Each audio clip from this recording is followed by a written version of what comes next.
En fait, on a rencontré énormément d'organisations de sécurité civile, des gens qui sauvent des vies lors des catastrophes naturelles. On a réussi à se faire un réseau de contacts assez gros. D'accord. Il n'y a pas longtemps, il y a eu un coup de téléphone avec une organisation aux États-Unis et on leur a proposé de faire un test avec eux, un test qui serait d'utiliser nos boîtes, que lorsqu'il y a une catastrophe, ils prennent nos boîtes et ils vont eux-mêmes les diffuser dans une zone. Du coup, pas besoin de les placer au préalable comme notre business. Ah, il les largue. Voilà. Ouais, d'accord. Ok. Il les largue dans une zone et ça leur permet après d'avoir du retour de data pour aller sauver plus de monde et pour être plus précis dans leurs opérations.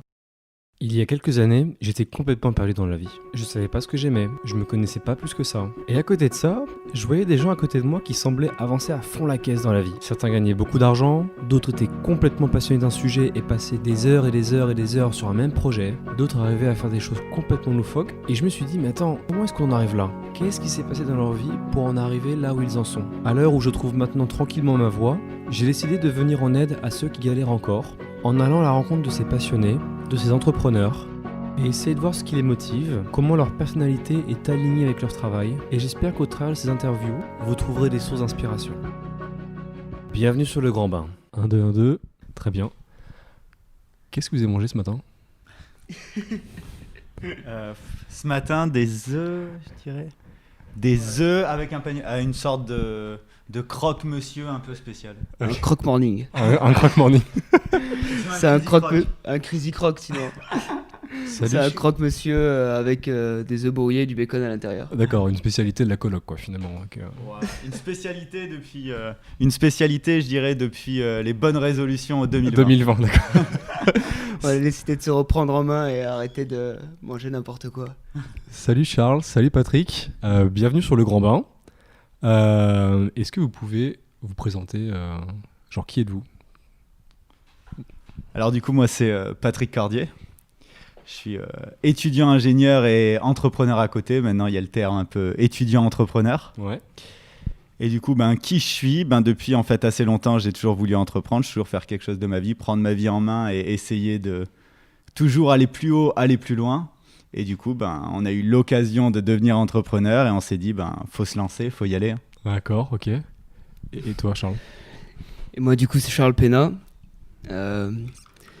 Pareil, étudiant entrepreneur, étudiant ingénieur. Donc, j'ai commencé l'IPSA il y a 5 ans et dès que j'ai commencé l'IPSA, je savais que je voulais entreprendre. Ah, dès le début, t'as voulu entreprendre ? Ouais, dès le début, je savais que l'entrepreneuriat, c'est quelque chose qui me plaisait beaucoup et que si j'en avais l'occasion et l'opportunité, je me lancerais là-dedans. Ok. Et donc, j'ai rencontré Patrick pendant les études et on s'est rapidement entendu sur ce point-là. Le grand amour. Et ouais. Du coup... On avait les mêmes passions, les mêmes hobbies et les mêmes perspectives de carrière, donc on s'est très bien entendu là-dessus. Et, finalement, on a eu l'opportunité de se lancer, du coup, alors, a fait le pas. Du coup, quand vous avez tous les deux, vous avez fait l'IPSA, est-ce que ça a été un choix que vous avez fait ou est-ce que vous ne saviez pas ce que vous vouliez faire et du coup, vous vous êtes retrouvé à l'IPSA ? Comment ça s'est passé, ça ? Alors moi, pour ma part, après le bac, j'ai fait une année sabbatique parce que je ne savais pas trop ce que je voulais faire. Enfin, une année sabbatique, je suis parti à la fac pendant 2 mois. Ok. Et fac de quoi ? Fac de sciences, mécanique. Ok. Et bon, ça m'a pas plu du tout parce que je savais pas du tout où j'allais, ce que j'allais faire et tout ça. Qu'est-ce que t'aimais pas ? C'est le rythme ? Ouais, le rythme, un peu l'ambiance de la fac. En fait, c'était surtout le fait d'avoir un peu l'impression de marcher dans le vide, d'avoir l'impression d'avancer sans trop savoir où j'allais. Et donc j'ai arrêté la fac et je suis parti travailler sur les chantiers. Ah ouais, carrément ? Ouais, sur les chantiers, le bon travail pur et dur. Ah la vache, pendant combien de temps t'as fait ça ? Et j'ai fait ça pendant 6 mois à peu près. Wow, ok. Et bon, je me suis vite rendu compte que les chantiers, c'était pas ce que j'allais faire de ma vie, ça me plaisait pas du tout. Et bon, j'avais une tendance à inventer, créer, toujours trouver de nouvelles innovations ou des trucs comme ça, et ça me passionnait. Et en même temps, j'avais eu un bac S et j'étais pas mauvais en maths, tout ce qui était sciences et tout. Du coup, je me suis dit, bon, allez, école d'ingé, c'est le truc qui pourrait le plus me plaire. Mais c'est-à-dire que tu bricolais chez toi à la maison, tu veux dire ? Ouais, voilà, des petits trucs, genre rien de très innovant ou technologique, mais des petites créations, quoi. Genre quoi ? T'avais fait quoi, par exemple ? T'as un truc en tête, là Vas-y, livre-nous tout. Je vois Patrick rigoler, parce que c'était des innovations peut-être pas hyper communes au début.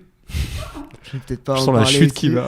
Non, je sais pas. C'est pas obligé d'en parler, hein, si tu veux. Non, mais c'est des petits trucs, des petits circuits électroniques, D'accord, ok. des petits montages. Je fabriquais des petites voitures télécommandées ou des Ouais. petits trucs comme ça. Ouais. Je récupérais des anciennes pièces électroniques et je fabriquais des trucs avec, quoi. D'accord, ça marche. Et et l'IPSA, du coup, ça t'est arrivé, ça arrivait comment après? Et bah, du coup, après, à la suite des chantiers, je savais que j'allais pas faire ça toute ma vie parce que c'était vraiment dur et vraiment pas cool. Ouais. Et du coup, je me suis dit, bah, je vais regarder les concours pour les écoles d'ingé et puis je vais tenter ma chance. Ok. Alors, du coup, bah, j'ai vu l'IPSA. J'ai vu les concours de l'IPSA, bon, j'en ai vu plein d'autres, mais l'IPSA, c'était celui qui tombait quelques semaines après cette décision.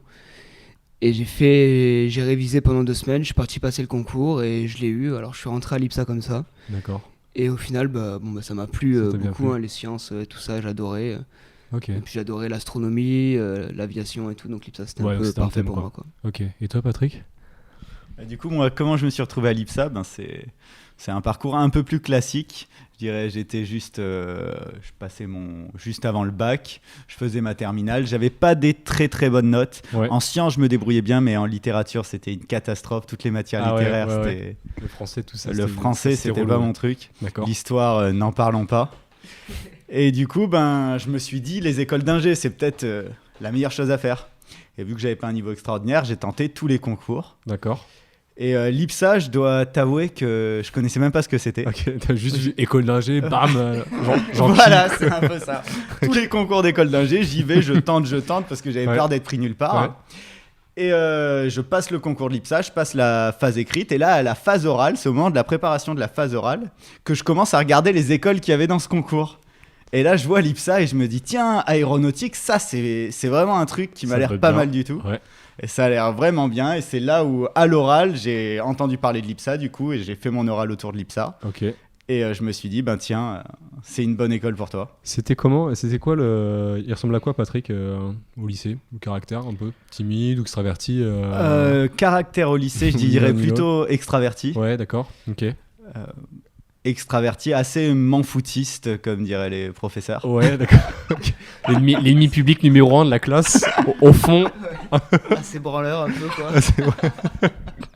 Ouais, je faisais pas grand-chose. Ouais, d'accord. Mais j'aimais bien ma vie, j'aimais bien ce que je faisais. J'arrivais toujours à m'en sortir à peu près en maths et en physique, ce qui me permettait de passer aux années supérieures. Mais alors, du coup, parce que là, tu t'en foutais à l'école, mais du coup, chez toi, t'avais des hobbies, tu faisais des trucs aussi ou À l'époque, je faisais énormément de sport. D'accord. Ok. Je faisais surtout beaucoup de sport et j'ai fait un peu du sport toute ma vie. J'ai fait de la natation en compétition à D'accord. assez haut niveau. Ok, donc déjà, t'avais quand même un esprit un peu compète.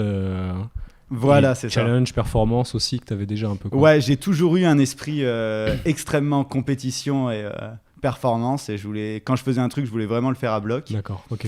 Et du coup, natation, après VTT aussi, j'en ai fait vraiment pas mal et j'étais vraiment à fond.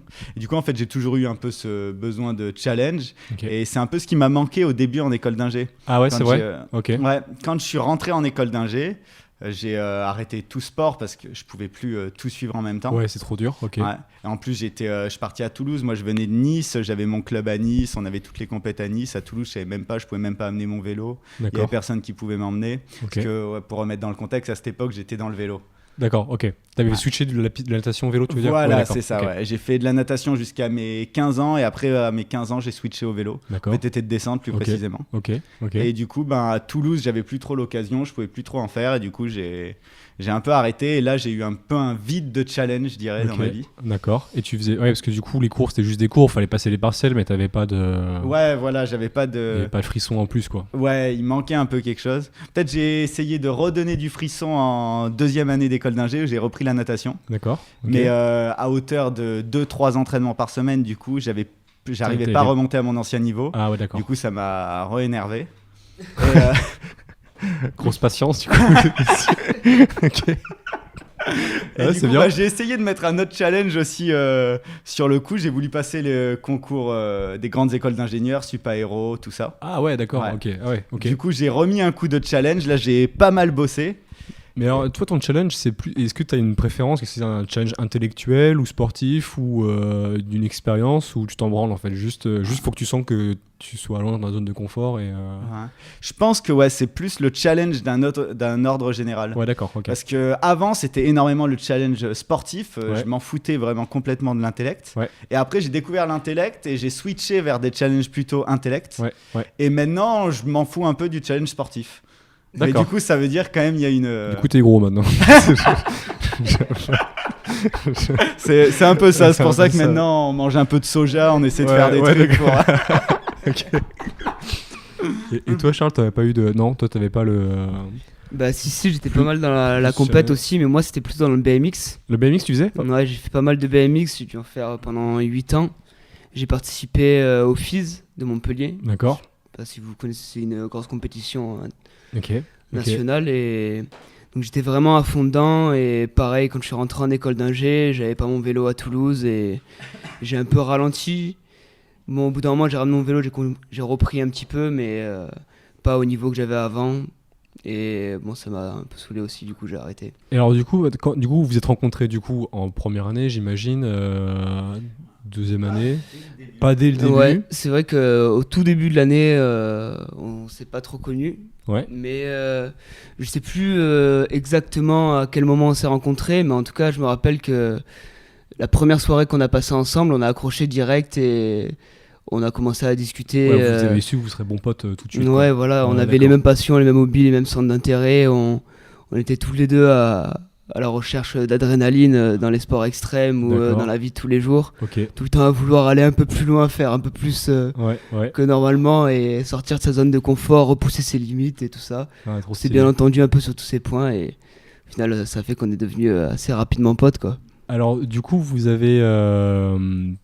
vous êtes... donc, comment ça s'est passé? Vous avez fait un hackathon, c'est ça? Du coup, comment, si on rentre dans le dur du, du coup, par rapport du sujet, hackathon, ça a été un peu le point de départ un peu de toute cette aventure entrepreneuriale qu'on est en train de faire maintenant. C'était quand ça? Hackathon, c'était il y a... Ouais. D'accord, ok. Mai 2018, ouais. C'était, du coup, on savait qu'on voulait entreprendre tous les deux, c'était l'Actin Space, ouais. D'accord. Et on a vu qu'il y avait ce concours par l'école, on l'a appris. Et on s'est dit, tiens, ça pourrait être sympa si on se lançait là-dedans, qu'on allait tenter quelque chose, tenter de monter un projet, quelque chose. Parce que du coup, le Actin Space, c'est quoi? C'est un hackathon qui donne accès à plein de brevets du CNES, de l'ESA, de Airbus. Ouais. Et donc, on a 48 heures pour se servir de tous ces brevets qui sont appliqués dans le spatial et leur donner une application rentable sur Terre. Et du coup, on y est allé, on a mis en place un projet d'optimisation de bateaux cargo. Donc rien à voir avec une startup. Rien à voir. Alors, ça se passe comment? Du coup, on arrive, vous avez un choix de technologie, vous choisissez ce que vous voulez, ou vous devez déjà savoir à l'avance C'est ça, en fait, tu peux accéder au brevet donc pour te donner un peu une idée de ce que tu as envie de mettre en place là-bas. D'accord. Mais bon, le principe, c'est d'y aller, de trouver son projet là-bas, trouver son équipe. Okay. Et tu as 48 heures pour mettre en place tout un projet. Et à la fin des 48 heures, tu passes devant un jury. Ouais, d'accord. Et après, voilà, il y a des sélections, les phases finales. Ok, et du coup, vous êtes arrivé. Et du coup, nous, on n'a pas du tout gagné en fait. Okay. On n'a même pas passé les premières phases. On a gagné dans le cœur, ok. On n'est même pas allé en finale. Ouais. Mais on a proposé un projet super intéressant d'optimisation de trajectoire de bateau cargo. En fait, on couplait des données d'un satellite qui donnait la direction et la puissance des vents à la surface du globe. D'accord.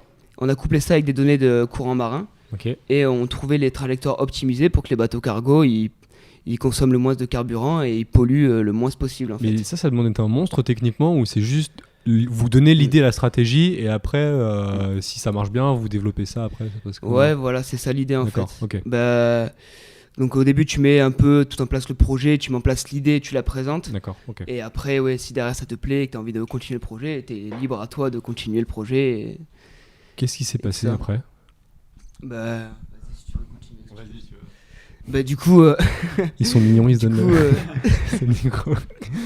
Du coup, après ça, en fait, c'est vraiment la chose qui a un peu déclenché notre envie et notre passion pour continuer l'entrepreneuriat. Ah, donc vous étiez boosté, quoi, quand après le hackathon, parce c'était que vraiment... justement, après, à la suite de l'hackathon, y a un chercheur du CNES qui est venu nous voir et qui nous a dit que notre projet l'intéressait énormément. D'accord. Et que lui, les questions d'optimisation, c'était un peu sa spécialité.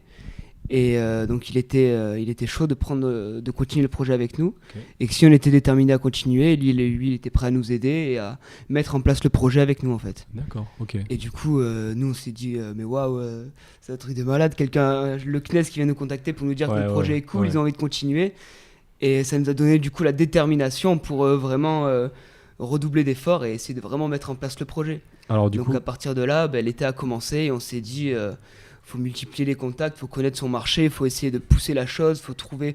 En fait, vraiment commencer l'étude de marché, vraiment l'étude réelle de tout ce qu'on devait mettre en place pour savoir si le projet était rentable et s'il était réalisable aussi techniquement, parce qu'en soi, au tout début, on n'en savait rien. C'est rien du tout. Ça se passe comment ? Du coup, ça se passe comment ? Vous avez fait en étude de marché, vous avez regardé les concurrents, les forces, les menaces, tout ce qu'on voit en cours, tout ça. Comment ça se passe ? On a regardé un peu. En fait, on a regardé un peu tout ce qu'on apprend en cours, mais c'est quand même très très différent. Ouais, d'accord. Ouais, ok. C'est quand même totalement différent. Comment ça s'est passé ? Au début, on était mauvais. C'est le cas de le dire. Ok. Ouais. Et du coup, ce qu'on a fait, c'est qu'on essayait on faisait énormément de recherches sur Internet. Ça, c'est horrible au début d'un projet. Ouais, tu passes des heures, des jours, des mois d'accord. à faire des recherches sur Internet. Et vous cherchez quoi ? Parce que, genre, tu cherches, je sais pas, comment faire ça, comment... D'un côté, le côté technique, tu cherches comment faire ça, mais au début, il faut plus commencer par le côté business. Le côté business, c'est ça le problème qu'on a en école d'ingénieur, c'est qu'on n'apprend pas à gérer le côté business, on apprend que le côté technique. Okay, donc quand un ingénieur veut se lancer sur un projet entrepreneurial, il se lance dans la technique, il essaie de faire de la technique, voir si ça marche. Après, il a fini son projet, s'il faut, il a dépensé 50 000 € pour mettre en place son projet, il ne peut pas le vendre. D'accord, ok, parce qu'il ne sait pas s'il y avait un acheteur derrière, quoi. Voilà, c'est ça. Okay. Du coup, c'est pour ça très vite, on a rencontré beaucoup de monde qui nous ont conseillé de vraiment foncer sur le côté technique. Alors, très vite, vous avez rencontré beaucoup de monde. Vous avez rencontré où et qui ? Genre.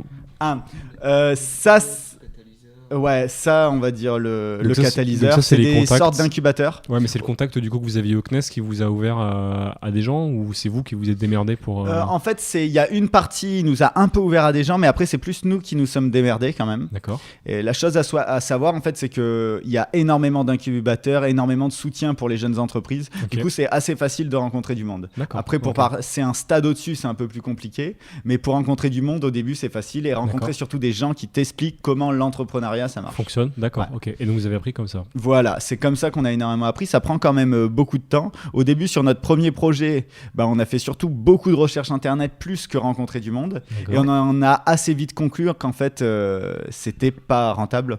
Ça pouvait être rentable, mais que la concurrence était hyper féroce, que la plupart des grandes entreprises de cargo avaient déjà internalisé ça. Ah ouais, d'accord. Ouais. Okay. Que au moment où, je m'en rappelle encore, j'ai encore l'image, au moment où on commençait à travailler dessus, on faisait énormément de recherches et d'un coup, on a découvert que le jour même, il y avait un gros contrat à 5 millions qui venait d'être signé sur justement ce projet. Ah la vache. Par la plus grosse entreprise de bateau cargo au monde. Ah ouais, d'accord. Donc là, vous étiez quand même... On avait, je pense, 3 ans de retard, quelque chose comme ça. Ah ouais, d'accord, ok. Ouais. Et du coup, vous avez abandonné le projet ? Vous avez, Ouais, du coup, au début, on a continué un peu et finalement, on a abandonné le projet parce qu'on s'est dit que ça servait à rien. Enfin, qu'il fallait faire autre chose. C'est David contre Goliath. Ouais. Et alors, en plus, vaut mieux, quand on découvre ça assez tôt, vaut mieux ne surtout pas s'obstiner parce qu'une fois que tu t'obstines dans un projet, tu vois toujours que le positif et tu vois toujours ton seul point de vue qui est le point de vue que ça va marcher. Okay. Et du coup, dès que tu peux changer, il faut assez vite changer. Alors du coup, point mort et vous avez... du coup, c'était un petit peu à la fin de l'été et on partait tous les deux dans nos destinations respectives avec l'IPSA. Ah oui, parce qu'il y avait le semestre à l'étranger. Ouais, d'accord. Juste après, il y a eu le semestre à l'étranger. Vous êtes parti où ? Patrick, il est parti aux USA. Moi, je suis parti à Taïwan. D'accord, ok. Donc, chacun, l'un à un bout du monde, l'autre à l'autre bout du monde. Et c'est pas mal, ça vous a laissé infuser, non ? Peut-être, non ? D'avoir 6 mois comme ça Ouais, ça a fait un break avec tout, finalement. Et, mais bon, on était quand même toujours déterminés à entreprendre, à faire quelque chose et en plus avoir juste un petit avant-goût de quelque chose que tu sais qui va te passionner comme ça te donne juste envie de trouver autre chose pour continuer dedans et te lancer encore plus, trouver quelque chose et maintenant que tu as quelques clés en main pour pour pouvoir avancer, et bah, ça donne envie de le faire d'avancer Ouais, encore là plus vous loin, aviez quoi. goûté de l'apéro, maintenant vous aviez faim. Ouais, quoi. Genre, voilà, là, c'est ouais, ça, d'accord. c'est exact. Ok, La ok. métaphore est super bien trouvée. Ouais, Et pendant 6 mois, vous restez en contact un peu, j'imagine ou, voilà, on est restés tous les deux en contact, mais aussi en contact avec le chercheur. D'accord, parce que lui, Et, il était chaud aussi pour Ouais, continuer. il était chaud aussi, et il arrivait en fin de carrière en fait pour lui, et il cherchait à développer un projet qu'il allait pouvoir par la suite, quelques années plus tard, vendre ou quoi, pour avoir une retraite un peu plus confortable, ou D'accord. quelque chose comme ça. Ok. Et donc du coup, on a continué à chercher des projets, et toujours en contact avec le CNES. Et arrivé à peu près 1 mois ou 2 avant la fin de notre semestre à l'international, le CNES nous a sensibilisés sur un problème qu'il y avait, un problème pendant les catastrophes naturelles, D'accord. qui était le problème des télécommunications qui sont coupées pendant les catastrophes naturelles, Ok. et que ça créait beaucoup de problèmes au niveau de la sécurité, la sécurité civile, pour qu'ils puissent intervenir. Ah oui, ça veut dire que les sur secours les peuvent lieux. pas intervenir. Ils ont pas de Ouais, téléphone voilà, pour en fait, intervenir, c'est ça. La plupart du temps, ok. pendant une catastrophe naturelle, il n'y a plus de réseau de télécommunications, plus d'électricité. Et du coup, ça cause de graves problèmes pour que les secours ils puissent s'organiser Et ils perdent du temps, quoi. intervenir, savoir où intervenir, savoir où sont les gens, qu'est-ce qu'ils ont besoin, ou les choses comme ça en fait. Ça, c'est. Donc, quand vous dites que vous êtes en communication avec le CNES, c'est-à-dire que vous avez des gens qui travaillent au CNES et qui vous donnent des feedbacks régulièrement en vous disant tenez, ça c'est. Vous faites partie d'une newsletter par exemple, ou est-ce qu'ils vous appellent vous en disant hé les gars. Ouais, non, bah, c'était plus. On avait des discussions directement avec un Avec chercheur les du gens, CNES, d'accord. ouais. Ok, ah, trop bien. C'est génial Ouais. ça. Putain, c'est. Ouais, c'est clair. Ouais. À un moment, on discutait avec le chercheur. Lui, il avait posé un brevet sur une nouvelle technique de sécurisation de mots de passe. D'accord. Donc, le projet était intéressant. On en a pas mal discuté, savoir si on allait se lancer avec lui là-dessus ou trouver autre chose. Bon, quand même dans l'optique de se lancer avec lui parce que il avait des compétences techniques qui étaient bien supérieures aux nôtres. Ouais, les chercheurs, ils sont pointus en général dans leur. Ouais. Du dans moins, leur c'est ce qu'on se spécialité, disait ce qu'on se à disait. ce moment-là. Ok. Ouais, je sens qu'on va se régaler après. Là. Ok. Et du coup, bah, voilà, arrivé à la fin de notre semestre à l'international, on a continué à réfléchir sur ce point des problèmes de communication pendant les catastrophes naturelles. Ouais.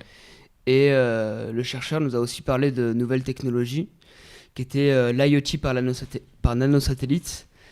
Et en fait, c'est une technologie qui permet de faire de la communication par satellite pour vraiment pas cher. D'accord, ok. Et du coup, bah, à partir de là, on a commencé à développer l'idée un peu, en partant de cette nouvelle technologie et en connaissant le problème de communication pendant les catastrophes naturelles. On s'est dit qu'il y avait quelque chose à faire entre les deux. Mais alors je vous coupe juste 2 secondes là. Quand on vous propose ces projets-là, est-ce que genre dans votre tête ça s'allume en disant genre wow, le projet m'intéresse, ou vous vous dites ça me semble réalisable, ça a l'air stylé, vas-y go, ou comment vous Bah, ça que vous c'est vrai que fonctionnez déjà il y a une grosse part humaine dans l'histoire parce que le côté humain il est hyper prenant de se dire que il y a des milliers de morts pendant les catastrophes naturelles juste parce qu'ils n'arrivent pas à communiquer avec les services de secours. D'accord. C'est un problème qui on se dit mais si on arrive à régler un problème comme ça, on va réussir à sauver des vies, on va réussir à faire avancer un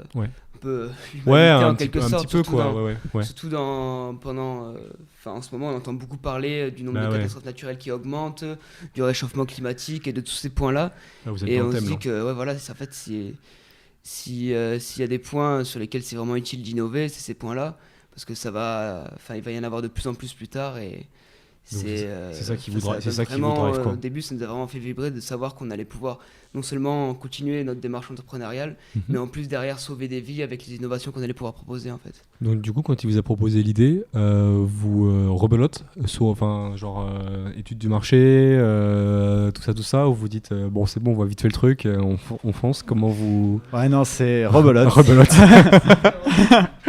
C'était reparti, des recherches sur internet avec quand même un peu plus de base. C'était ça le gros avantage. Ouais, d'accord. Là, c'est qu'on avait un peu plus de base, on savait quoi chercher, comment chercher, on savait un peu la roadmap, mais vraiment très légèrement. D'accord. Ce qui nous a beaucoup avantagé, c'est là où vraiment on a rencontré des incubateurs plus intéressants et des personnes plus intéressantes. Et après, ça a été une escalade en fait. Et vous les rencontrez comment ? Alors ça, tu parles de ton projet encore, tu tapes aux portes et tu finis par trouver. Ça se passe comment ? Ouais, c'est un peu ça, mais pas que ça. Ça, c'est plus ça maintenant. Au début, t'as pas assez confiance en toi pour juste taper aux portes et voir d'accord. où ça passe. Ouais, ok. Du coup, au début, ça commence plus en passant toujours par les incubateurs. Tu D'accord. rencontres des incubateurs, les incubateurs, ils organisent des rencontres, tu fais ces rencontres, ensuite, tu as des mentors, tu as des gens qui te soutiennent, tes mentors, ils te présentent des nouvelles personnes, et ça fait une toile qui augmente de plus en plus. D'accord, ok. Et tu rencontres de plus en plus de monde. Et la chose qui est top, c'est que souvent, tu as des feedbacks, tu as beaucoup de feedbacks positifs, et ça te motive encore plus, tu as encore plus envie de foncer. D'accord. Et aussi, tu as beaucoup de cours de par les incubateurs qui te permettent de savoir comment avoir une vraie démarche entrepreneuriale et comment mieux organiser ta roadmap. Idées, d'accord, ok. Alors du coup, qu'est-ce qui se passe là? Donc vous avez votre idée, vous avez fait votre étude de marché, a priori ça peut se vendre. Ouais. À qui vous le vendez d'ailleurs ça? À qui on le vend? Alors déjà, c'est assez compliqué. Du coup, de base, la première chose qui vient à l'esprit, c'est les administrations. Ouais. Mais à la suite de l'étude de marché, justement, on s'est rendu compte que vendre à des administrations, c'est quelque chose de très compliqué, D'accord. qui prend un long processus. C'est un très long processus, ça prend du temps, toutes les histoires d'appel d'offres. Je sais pas si tu as fait commande publique en ce moment. Ouais. On a les mêmes cours, ouais. Et du coup, c'est hyper long, c'est assez compliqué. Pour une startup, c'est un peu une catastrophe. D'accord, Parce que vous là, n'avez pas de temps à perdre, quoi. Voilà, Ouais. c'est ça. On n'a Ouais, pas de d'accord. temps à perdre. Et le temps que la commande soit passée, qu'ils ont fait l'appel d'offres, le temps qu'ils te payent, ça met 2 ans. Toi, tu n'as plus d'argent. D'accord, ok, d'accord, ça marche. Du coup, on s'est un peu réorienté sur les conseils justement de beaucoup de gens et sur de l'apprentissage de tout ce code de la commande publique. Ouais. Et du coup, finalement, là, pour l'instant, c'était réorienté vraiment sur les hôtels en zone de catastrophe naturelle. Du coup, plus les hôtels, en fait, ce qui se passe, c'est qu'il y a des assurances aux hommes d'affaires et aux hommes qui font des voyages, tout simplement. D'accord, ok. Et ces assurances peuvent être prescripteurs pour notre solution au niveau des hôtels, parce qu'en fait, ces assurances ont le devoir d'aller chercher leurs assurés s'il y a une catastrophe qui se passe et qu'il y a des blessés. Le problème, c'est que s'il n'y a plus de télécommunications, ils ne peuvent pas prévenir l'assurance qu'ils ont besoin d'aide. Oui, ils sont dans la merde, ouais. D'accord. Okay. Du coup, c'est pour ça qu'en fait, on peut utiliser les assurances comme prescripteurs pour notre solution et vendre directement à des hôtels en zone de catastrophe naturelle. Excellent. Donc ça, c'est vos premiers clients du coup, a priori, quoi. Ça, c'est nos premiers clients a priori. Après, en tant que start-up, on est assez agile quand même, je dirais. Vous êtes ouvert à tout. On a segmenté la clientèle, je dirais. On a vu aussi que en fait, on a rencontré énormément d'organisations de sécurité civile, des gens qui sauvent des vies lors des catastrophes naturelles. Ouais.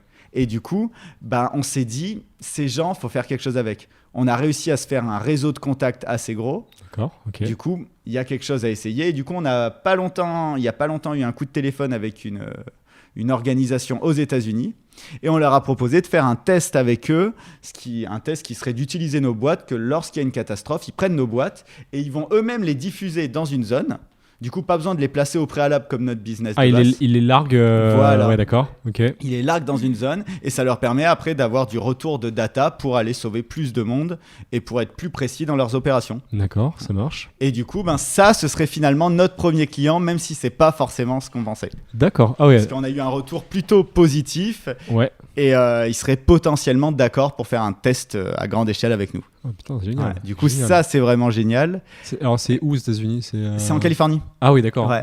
La Silicon Valley, tout ça. Ouais, voilà. Vous êtes allé du coup ou pas? Vous avez. On a été en Californie. Moi, je suis passé vite fait dans la Silicon Valley pendant mon semestre aux États-Unis. D'accord. Mais pas plus que ça. Pas plus que ça, d'accord. Ok, ça marche. Ok. Voilà. Mais bon, on espère y retourner pour plus de temps bientôt. Je vous le souhaite, ouais. Et du coup, ça fait un autre client, une autre sorte de client. Ok. Et donc, quand vous avez. Donc on disait que vous êtes encore à l'étude de marché, à qui vous vendez, etc. Mais une fois que ça s'est fait, ou alors c'est peut-être toujours pas fait, je sais pas à quel moment tu dis, à quel moment t'estimes que c'est fait et tu passes à la suivante. On va dire que c'est fait, mais c'est en continu. Ça peut toujours changer. Toujours. Ouais. Okay. Et alors, c'est quoi le moment où vous vous dites, on passe peut-être à la technique du coup, vu que. Ah oui, c'est vrai qu'on a un peu zappé la technique là. Non, en vrai. Comment fonctionne un peu alors non, c'est pas dans les détails, mais plus voilà, quand est-ce que vous savez que votre business il tient la route a priori, il n'y a plus qu'à, parce que là pour l'instant vous vendez du vent encore pour l'instant, vu que rien n'est fait encore. C'est pas, on a une petite boîte là-bas, on te la présentera après. Une petite boîte. Ok. D'accord.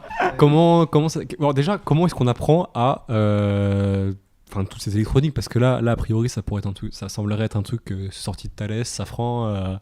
Des trucs un peu faits par des gourous de l'électronique. Comment est-ce que ça vous fait pas peur? Qui s'en occupe? Est-ce que vous vous en occupez tous les deux? Alors ça, c'est plus Charles, du coup je vais lui passer le micro. Ouais, d'accord. C'est vrai que du coup, au tout début, quand on a commencé le projet, on comptait beaucoup sur le chercheur pour tout cet aspect technique, pour qu'il nous aide, qu'il nous aide à mettre en place tous les points qu'on connaissait pas. Ouais. Et pour le point du chercheur avec qui on travaillait justement, au fur et à mesure du temps, à force de travailler avec lui, on s'est rendu compte qu'on n'était pas du tout sur la même longueur d'onde, que ce soit côté business ou côté relationnel ou tous ces aspects-là de la start-up. Finalement, on n'arrivait plus à s'entendre. Et finalement, vers le milieu de l'été, on s'est un petit peu séparés, on a pris 2 voies différentes. D'accord. Mais jusqu'au milieu de l'été, on travaillait avec lui et c'est grâce à lui aussi que j'ai eu un stage au CNES. Et pendant ce stage au CNES, j'ai pu apprendre à mettre en place des communications satellitaires. D'accord. Et savoir du coup tout l'aspect technique qu'il y a à mettre en place. T'avais déjà ça en tête ou pas, le projet startup là? Vous avez déjà ça en tête ou quand tu l'as fait ou Ouais, d'accord. Ouais, okay. Oui, ouais, d'accord. Totalement, ouais. Ok. C'était le but. Le stage. Ouais, voilà. Le but du c'est stage, ça, ouais. c'est d'apprendre à faire notre produit pour la startup. D'accord. Ouais. Ok, d'accord. Voilà, ok, c'est ça. ok, ça marche. Le but du stage, vraiment de développer l'aspect technique avec eux. Ouais, d'accord. Et donc, j'étais au CNES, j'ai appris à mettre en place tout ça. Et à la suite de tout ce que j'avais appris, on a commencé à développer notre boîte, notre prototype, et vraiment, donc ça c'était l'été dernier là. Et on a commencé à mettre en place notre premier POC, parce qu'on ne peut pas appeler ça un prototype parce que c'est vraiment pas encore fini ni rien, c'est juste un truc qui montre. C'est quoi un POC? C'est une preuve de concept. D'accord, preuve de concept. Okay. Et ça permet, en gros, c'est juste le produit qui permet de montrer que ton concept fonctionne, que c'est validé et qu'il y a juste à l'améliorer pour la suite. Ok, ça marche. Et donc, moi j'étais sur toute la partie satellitaire, envoi des données de la boîte au satellite, puis le satellite sur un serveur sur Terre. Mais t'as pas fait 6 mois? Si, j'ai dû apprendre tout en 6 mois, ouais, d'accord. avec Internet, notre grand ami. Ouais, d'accord. Open Classroom, Google, ouais. Open Classroom, Google, tout ça. C'est ouais, voilà, ouais. D'accord, après, des forums sur Internet qui t'aident à résoudre tes problèmes et tout ça. Ah, c'est génial ça. Après, c'est vrai que c'était énormément de travail. On a travaillé pendant des jours et des nuits où on n'arrêtait pas. C'est vrai qu'on était à fond, en même temps passionnés, donc c'était pas dérangeant. On voyait pas ça comme du travail, mais c'est vrai que ça a été quand même beaucoup de travail. Donc vous bossiez ça tous les deux ensemble, ou est-ce que genre il y en a un qui a une spécialité? Comment vous répartissez le travail? C'est vrai que moi je suis plutôt côté technique, du coup à essayer de développer un peu tout l'aspect le technique, quoi, la programmation, tout ça. Il y a un troisième associé qui bosse avec nous, qui s'appelle Dimitri Desfray. Et lui, il est à l'Estaca. Et il bosse sur le projet avec nous et il a été pareil sur le technique avec moi. Lui, s'est plus occupé de développer le signal Wi-Fi que la boîte émet. Parce qu'en fait, la boîte émet un signal Wi-Fi. Et c'est par ce signal Wi-Fi que tous les téléphones vont pouvoir se connecter à la boîte pour pouvoir envoyer un message satellitaire en fait. D'accord. En fait, donc finalement la boîte c'est un peu ça quoi. C'est une boîte qui permet à tous les téléphones de devenir un téléphone. C'est une Wi-Fi avec une batterie. Et voilà, c'est ça. Ouais. D'accord. Donc lui s'est occupé de toute la partie Wi-Fi. Moi je me suis occupé de toute la partie satellite, donc de côté technique. D'accord. Et Patrick, il nous a aidé un petit peu sur le technique au début, mais très rapidement il s'est plutôt orienté sur le côté business. Et donc gérer surtout les relations avec les contacts qu'on avait, développer tout ce qui était business plan et tout ça. Après, on est une start-up et on est un peu tous sur le projet, donc forcément, on est un peu tous à la fois sur l'un, sur l'autre. Tous les aspects, même si chacun a sa spécialité. Du coup, Patrick plutôt business maintenant, moi plutôt technique. On a chacun, on est un peu tous quand même sur tout en même temps. En fait, on s'occupe de tout en même temps, dans le sens où il y en a pas un qui dit attends, ça c'est pas mon taf, c'est pas à moi de le faire. D'accord, ok. Alors, si je dois bosser sur le business plan, je vais bosser sur le business plan. Si je dois envoyer des mails, j'envoie des mails. Et inversement, on donne tous notre avis sur un peu tous les aspects qu'il y a à régler parce que du taf, il y en a pas mal à faire. Oui, d'accord. Après, l'adrénaline et l'envie est là et c'est jamais en soi à proprement dit du travail parce que ça nous passionne et tous les jours on est à fond dedans, quoi. Mais il y a des moments où vous baissez un peu la garde, est-ce qu'il y a des moments où vous dites bon c'est vrai qu'on a eu c'est quoi en fait ça c'est par étapes, on se fixe des objectifs et alors c'est comme ça que vous faites, vous avez un objectif final et des petits objectifs, des sous-objectifs comme ça que vous faites? C'est sûr quoi, il y a l'objectif final mais il y a un peu des sous-objectifs dans le sens où par exemple on s'était fixé comme objectif d'arriver à mettre en place notre POC boîte, la boîte c'est le prototype, le pré-prototype on va dire, avant la fin de l'été. D'accord. Et on a bossé d'arrache-pied pour pouvoir y arriver. Donc de l'été dernier. Ouais, c'est ça, de l'été D'accord. dernier. Ok. Et en ce moment, on est sur les levées de fonds et tout ça. Et D'accord. donc, on se fait des objectifs pareils par rapport à ça. Et après, c'est vrai que c'est un peu au jour le jour aussi. On essaye de faire un maximum tout le temps. Et donc, du coup, pour ce qui est de la question de est-ce qu'on respire à un moment, c'est vrai que je t'avoue que en fait, c'est tellement prenant, t'as tellement envie de toujours développer, toujours envie d'aller plus loin, de faire, t'as envie d'être perfectionniste avec ton produit, avec ton business plan, avec tes trucs, t'as envie que tout soit parfait, que t'arrives pas à te fixer des limites des fois, Ouais. et t'es tout le temps en train de te dire, bon vas-y, faut que je fasse ça, faut que je fasse ça, faut que je fasse ça, tu te finis à 3h du mat, tu dis, bon là maintenant, faut que j'aille me coucher, le lendemain tu te réveilles à 9h, tu te dis, bon allez, on y repart, et tu retournes sur le truc, t'es à fond. Ouais. Et c'est vrai qu'on a dû quand même s'imposer un peu des vacances pour ce Noël là. Et on s'est dit, bon là, vas-y, c'est Noël. Quand même, on se fait un break, ça va nous faire du bien. Ouais. Et on a arrêté le projet pendant une semaine. Enfin, arrêté. On a fait un petit break avec tout ça. Mais c'est vrai que dans un sens, c'est un peu dur de se mettre des limites pour arrêter. Mais c'est important aussi. Et on commence à l'apprendre un peu que vraiment l'organisation, c'est quelque chose de hyper important. D'accord. Et c'est aussi important de se laisser un peu de temps pour soi. Parce que ça te permet de respirer et de pouvoir être 2 fois plus efficace derrière.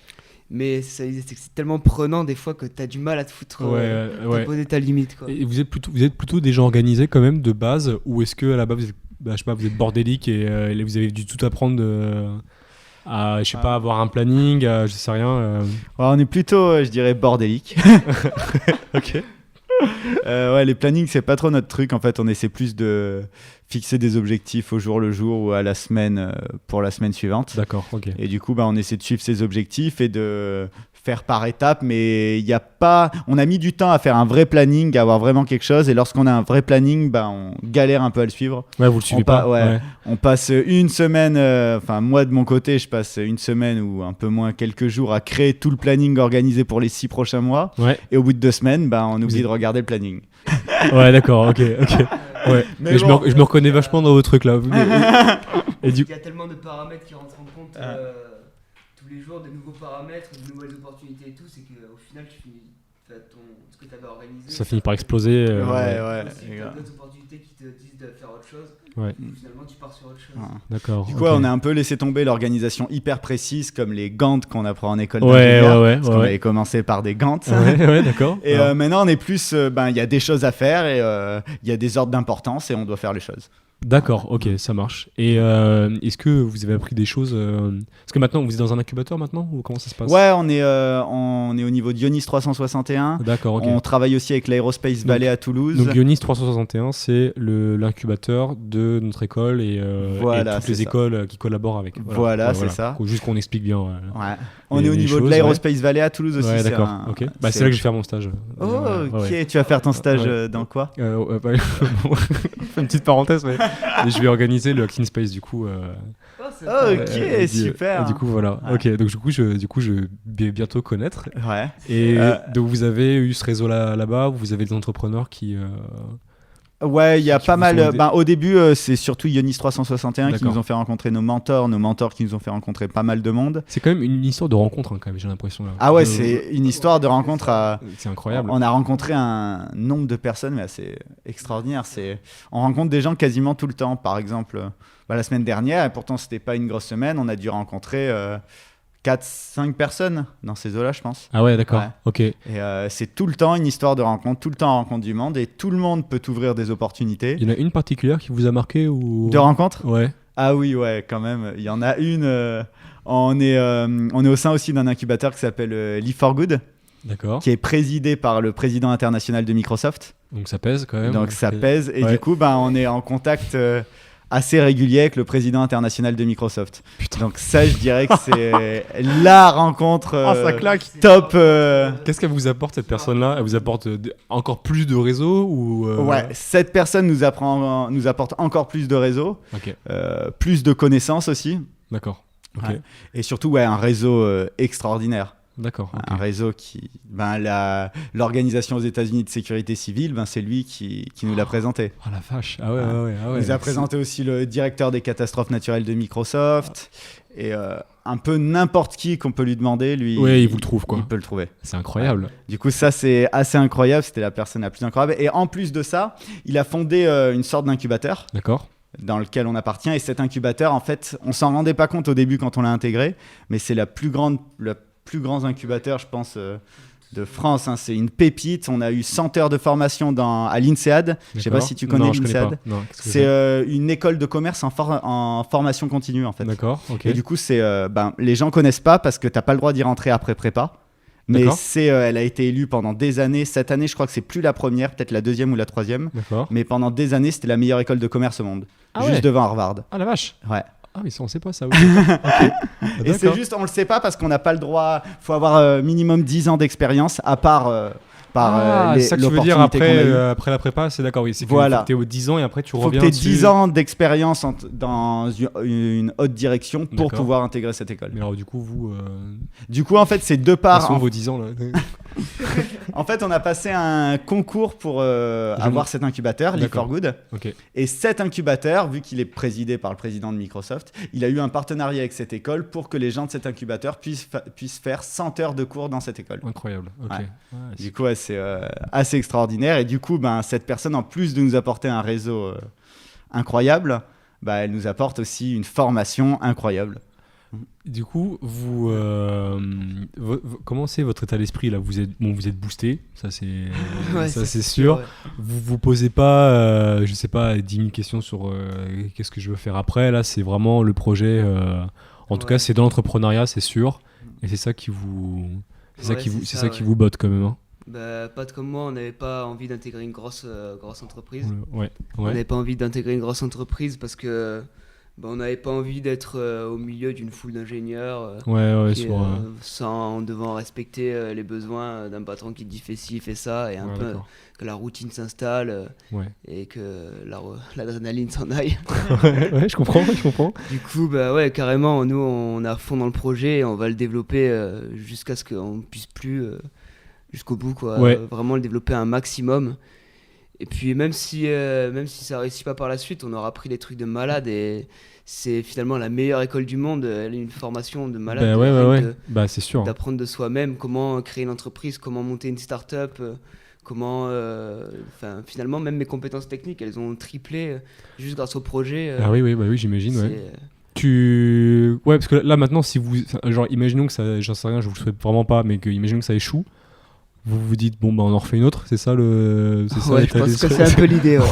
D'accord, ok. On trouvera forcément quelque chose d'autre à faire avec les compétences qu'on a et les clés en main qu'on a maintenant. Et on aura sûrement plus de chances d'y arriver. En tout cas, par rapport à Crazy Call, on est plutôt confiant et on pense que ça va vraiment marcher. On espère que derrière, on va pouvoir sauver des milliers de vies grâce à ça. Actuellement, vous avez quoi ? Vous avez fait des levées de fonds ? Vous avez c'est quoi là la prochaine étape là pour Crisis Actuellement, on est plutôt sur les levées de fonds. Ok. Donc jusqu'à maintenant, on vivait sur nos fonds propres grâce aux investissements qu'on a apportés nous-mêmes dans l'entreprise. Alors du coup, vos fonds propres, est-ce que vous avez travaillé pour ?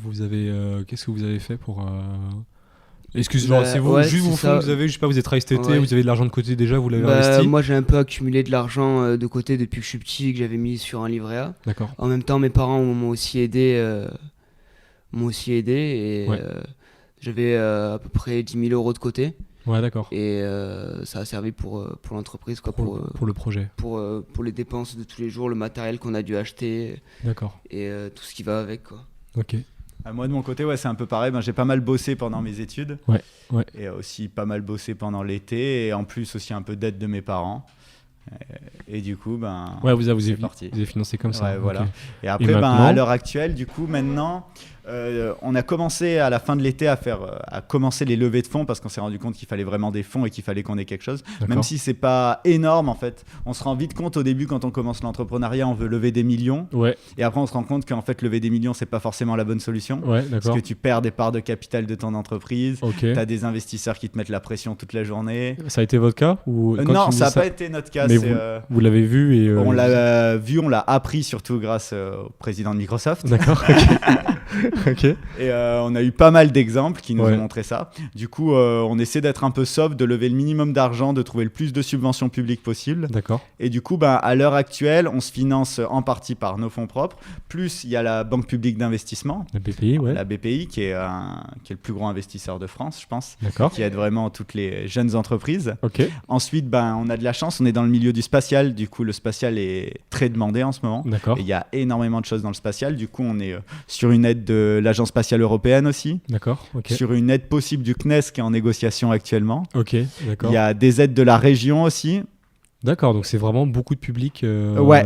Vous Bah- diriez en pourcentage, vous avez un pourcentage en tête ou sur ce que ça Beaucoup de représenterait sur public. vos fonds du coup C'est simple, en investissement privé, on est autour de 35-40 000 euros. D'accord. Et ok. en totalité d'investissement, on est autour de, je dirais, 250 000 euros. Ah ouais, quand même. Ouais, Du coup, d'accord. c'est quand même beaucoup de Et public. du coup, en fait, l'avantage, c'est que du coup, on vous demande la subvention publique ne vous demande rien en retour. C'est quoi? C'est juste de Voilà, l'argent c'est ça. que vous avez Alors- gagné en concours et. Voilà, c'est ça. D'accord. C'est pas vraiment de l'argent gagné en concours parce qu'il y a aussi plein de concours qui permettent de gagner de l'argent. Mais D'accord. on a décidé d'un peu délaisser ce côté-là D'accord. parce qu'on rencontre énormément d'entrepreneurs qui font des concours toute la journée, Ouais. qui passent leur vie en concours et qui font jamais de business. D'accord. Ok. Du coup, ils font que des concours où tu as un pourcentage, une chance de gagner qui est assez faible Ouais. et où tu vas gagner 5 000 euros. Ouais, Du d'accord. coup, Ouais, c'est, donc c'est pas rentable, quoi. Ouais, pour voilà. Ok. Du coup, nous, on a mis un peu de côté les concours, on touche plutôt les subventions publiques. D'accord.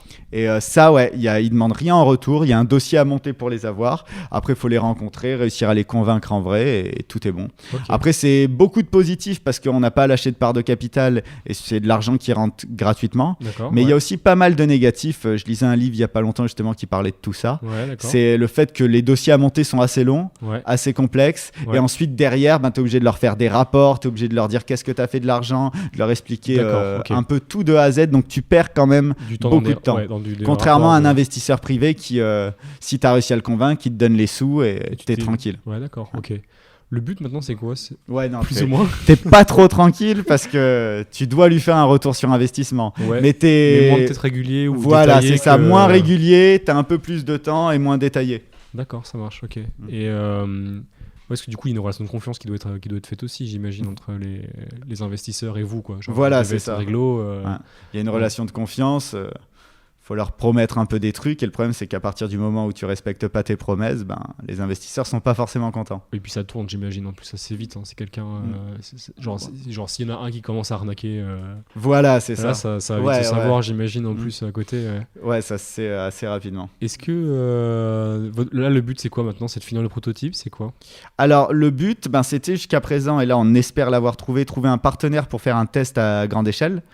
D'accord. Du Donc, coup- il vous faut une catastrophe? C'est quoi le. Alors, je pense pas forcément une catastrophe. Je sais pas exactement comment ça va se passer. Là, on est Ouais. au tout début. On n'a même pas encore signé le partenariat ni rien. On a trouvé quelqu'un potentiellement pour le faire en Californie, justement. D'accord, ok. Mais du coup, l'objectif, c'est de réussir à signer ce partenariat, réussir à voir avec eux pour faire un test à grande échelle. Ok. C'est pas forcément pendant une catastrophe. Je pense que c'est juste à eux, en partenariat avec eux, de prouver que la boîte va marcher et qu'elle peut marcher en toutes circonstances. D'accord, ok. Et ensuite, à partir de ce moment-là, ils pourront acheter, ils seront contents du produit. On aura prouvé, nous, que notre produit peut marcher en période de catastrophe, même si c'est pas une vraie catastrophe. D'accord, ok. Oui, d'accord. ok. Ouais, voilà. On peut simuler Juste- en tout cas. Voilà, ok. c'est juste une simulation. D'ailleurs, alors, du coup, est-ce que là tu l'as soulevé, c'est quoi le plus grand problème technique qui se pose avec cette boîte-là, par exemple? Alors, le plus grand problème technique actuel ou le plus grand problème technique qu'on a déjà eu? Ou alors peut-être, ouais, je sais pas, ouais, la somme des deux, je sais pas. C'est quoi, ça a été quoi le plus gros emmerde avec la boîte? Est-ce que s'il y en a eu un? Une des emmerdes, je pense, c'est potentiellement, je sais pas ce que tu en penses, c'est la prise de position GPS. Ouais, ça, je sais que moi, de ma vision, j'étais pas trop avec Charles parce que Charles, il était plus au CNES, Ouais. mais j'étais plus avec Dimitri. Et D'accord. Dimitri a eu énormément de problèmes sur la prise de position GPS des téléphones portables de par notre boîte noire. En fait, c'est assez compliqué à expliquer. D'accord, ok. Mais notre boîte noire simule une connexion Internet. Ouais. C'est pas une vraie connexion Internet parce qu'elle a D'accord. pas de connexion Internet. Elle fait D'accord. qu'une connexion satellitaire à très bas débit. Ok, d'accord. Et les téléphones, il y a une fonction dans les téléphones qui fait qu'ils veulent pas donner la position GPS à un objet À n'importe inconnu qui, ouais. s'il n'y a pas une connexion Internet derrière. Ah, d'accord, ok. Et du coup, réussir à créer, à prendre une position GPS sans avoir cette connexion Internet, c'était assez C'est compliqué. compliqué. D'accord, ça marche. Ok. Et Ok. après, du côté de Charles. Ouais, bah, je pense que c'est vrai que ça a été le point le plus compliqué à. Enfin, ouais. Quand on prend du recul, je pense que ça a été le défi technique a été un peu le plus galère. D'accord. Après, c'est vrai que la simple connexion satellitaire, ça a été assez compliqué. Finalement, j'ai mis 3 mois avant d'établir mes premières connexions. Ah la vache, d'accord. Et puis après, c'était que de la programmation et tout ça. Moi, j'en faisais un petit peu avant, mais, Ouais, mais ça a été un défi rien que de s'initier à tout ça, s'initier le langage des serveurs qui allaient récupérer les données, les renvoyer, tout Donc ça. en fait là il n'y a pas de je sais pas faire, fais chier, je vais essayer de trouver quelqu'un d'autre. Non, c'est Ouais, genre c'est tu vraiment, te retrousses les manches et t'y vas quoi. et Ouais, on tu va y demandes à arriver, Google ouais. quoi. Ouais, C'est d'accord. ça. Ouais. Ok, Ouais. ça marche. Est-ce que pour finir tranquillement ce podcast, est-ce que vous donneriez un conseil à quelqu'un qui veut se lancer dans l'entrepreneuriat ou en tout cas que ça fait rêver? Est-ce que vous auriez un conseil? Est-ce que vous avez un conseil Ouais. particulier que vous Ouais, refileriez des à conseils, un débutant? Ouais. C'est vrai que des conseils, il y en aurait plein, il y en a Il y en aurait plein, plein. mais je pense les principaux, c'est qu'il faut pas avoir peur. Il faut pas se dire c'est des montagnes ou quoi. Il faut vraiment pas avoir peur de se lancer. Et aussi, pour pouvoir se développer, pour arriver à développer son business, pour arriver à vraiment développer son business, le plus important, c'est entre guillemets d'être culotté. Ne pas avoir peur d'aller vers les gens, ne pas avoir peur d'aller poser des questions, ne pas avoir peur de contacter telle ou telle personne parce qu'on se dit ouais elle est trop haut placée, elle va s'en foutre de moi. Faut vraiment aller vers les gens sur les salons, poser des questions. Au culot quoi. Et ouais voilà, c'est vraiment pas se dire je suis trop petit, du coup on va pas me considérer ou quoi. C'est vraiment aujourd'hui il y a plein de trucs qui sont mis en place pour aider les jeunes à entreprendre, pour aider les startups. Donc faut juste avoir un peu la détermination quoi. Ouais, d'accord. Et pas avoir peur d'aller vers les gens, pas avoir peur de se lancer quoi. Ok. Moi, un point que j'aimerais rajouter sur les conseils que j'aurais à donner Ouais. serait qu'il faut pas dire qu'on n'a pas d'idée. Parce Ouais. que ça, c'est vraiment un point, Ah oui, d'après c'est moi, intéressant, ça, hyper important. D'accord. Parce que les 3/4 des gens, ils pensent qu'ils n'ont pas d'idée, du coup, qu'ils peuvent pas faire d'entrepreneuriat. L'entrepreneuriat, c'est vraiment la motivation et la détermination est 100 fois plus importante que les idées. D'accord. On commence à se rendre compte, et même ça fait un petit moment, qu'on peut faire du business avec N'importe- quasiment n'importe quoi. Ah ouais, c'est vrai. Ouais, on peut vraiment faire du business avec quasiment n'importe quoi. Des petites idées, des petites améliorations, il y a énormément de choses à faire. C'est Ah ouais, vraiment incroyable. C'est pas un truc. Ah non. En fait, Pour c'est les un peu éliminer. la télé, la publicité, tout ça qui nous fait croire qu'il y a que des génies qui y arrivent, qui D'accord. ont des idées de malades, mais en fait, c'est pas vrai du tout. En fait, c'est surtout énormément de travail, de Ok. connaissance du marché. Tu connais très bien un domaine, t'en apprends, tu recherches sur Google et tu vas voir que dans ce domaine, il y a forcément Une une faille. faille, une petite brique sur Ok. laquelle tu peux te baser pour créer un projet. D'accord. Ouais. Ok. Et ça peut être sur n'importe quoi, de la couture. Ça peut être sur totalement n'importe quoi. Ouais, d'accord. Vraiment. Ok. Et du coup, faut surtout pas avoir peur de se lancer et surtout pas dire j'ai pas d'idée. J'ai pas d'idée. D'accord. Faut travailler. Tu vas trouver une petite idée et Ouais. tu vas réussir à te lancer à créer du business Et ça avec. va se faire. Ouais. Ouais, parce que c'est vrai que quand la plupart, enfin, ce qu'on nous rabâche quand on commence un projet, c'est qu'une idée, finalement, ça vaut rien. On nous l'a dit plusieurs fois en commençant, l'idée ça vaut rien, c'est ce qu'il y a derrière qui. Ah, c'est les actions que qui tu mets en arrive en place et place le et, résultat derrière. Ok. Ouais. ouais, Ah oui, et- c'est vrai parce que tant que est dans la tête finalement. Ouais. Et d'ailleurs, la preuve, c'est que une idée au niveau de la propriété intellectuelle, ça a zéro valeur. Comment ça, c'est-à-dire? Ah ben, au niveau de la loi française et même dans les lois internationales, Ouais. une idée, ça n'a pas de valeur. Ah, c'est-à-dire que là, si tu as une idée et que tu me l'as dit et que moi je la prends et que je l'applique et pas toi, Il n'y a aucun problème. ça vaut que dalle. Ouais. Genre pour toi, genre tu pourras jamais. Ouais, je pourrais jamais rien. Ah, d'accord, rien ok. dire. Ouais, c'est marrant, ça, c'est intéressant. Ok. Ça, tu te rends très vite compte qu'en fait, c'est toutes les actions que tu mets en place derrière Là, qui et compte. que c'est 1 milliard de fois plus compliqué que d'avoir une idée. D'accord, ok. Ça marche. Ouais, les actions et les opportunités que tu trouves derrière. Enfin, ça me fait penser à une petite anecdote justement par rapport à Live for Good et le président de Microsoft. Ouais. C'est que ça, en fait, finalement, d'où c'est parti, on mangeait au resto, on a entendu une personne parler à côté de. Elle disait tiens, je viens d'intégrer un incubateur, j'y travaille maintenant, on développe un peu les secteurs publics. Alors nous, on a entendu ça à l'époque, on s'est dit punaise, mais c'est quoi cette Au histoire? resto.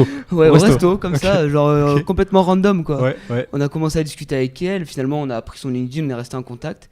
Et elle, à la suite, a liké une publication sur LinkedIn. Mhm. Et c'était du coup ce fameux concours pour entrer à Live for Good, la formation de l'INSEAD, qui a donné suite à la formation de l'INSEAD.